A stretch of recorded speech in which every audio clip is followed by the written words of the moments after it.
Astaghfirullah. We. Kumbe Mashavu hii ndoa akavamia mume wa mtu. Aibu naona mimi mama. Unajua nimeshangaa mimi bwana harusi ndio maana kumbe kaja kuoa saa 4 za usiku. Itakuwa mume wake alimtia. Twende sijari. Action. Akia Mungu aibu naona mimi mama. Msishike kifuani, kuna mtu ashike kifuani. Okay.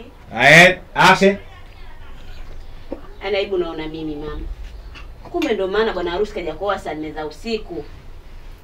Itakuwa mke wake alikuwa kambana. Jamani huruma, hebu ona jamani mtoto wa watu. Ona Mashavu, yani ona tukae anavyomburuza.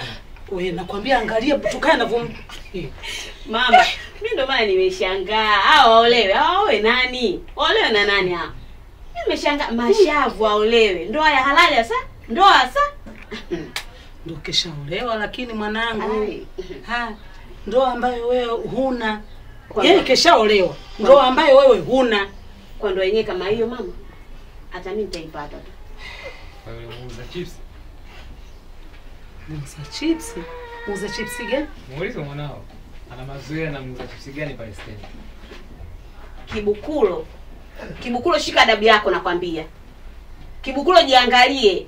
Mimi ugomvi na wewe sitaki, unanisikia? Shauri zako. Asnati, kama ugomvi fanya na mimi. Nataka nimjue muuza chips ni nani ambaye uko naye. Wewe mama unamsikiliza Kibu? Nisimsikilize ni nakapasua jipu. Jipu gani alopasua hapa? Asnati, usinitafutie balaa kwa baba yako. Usinitafutie ukija kupata ujauzito, babako hatotuelewa. Hatokuelewa wewe wala hatonielewa mimi. Jamani mama sasa ndo maneno gani? Maneno gani Sasa huyo bwana wa vichocholoni kama kweli anakutaka mlete. Kinyume cha unatafuta matatizo ya kutokuelewana na baba yako. Sitaki. Mleta ajitambulishe. Hayo mambo kukaa kwenye vichocholo mistaki. Nimefurahi sasa naombea wako. Angalia hivi mwanamume mzima. Cut.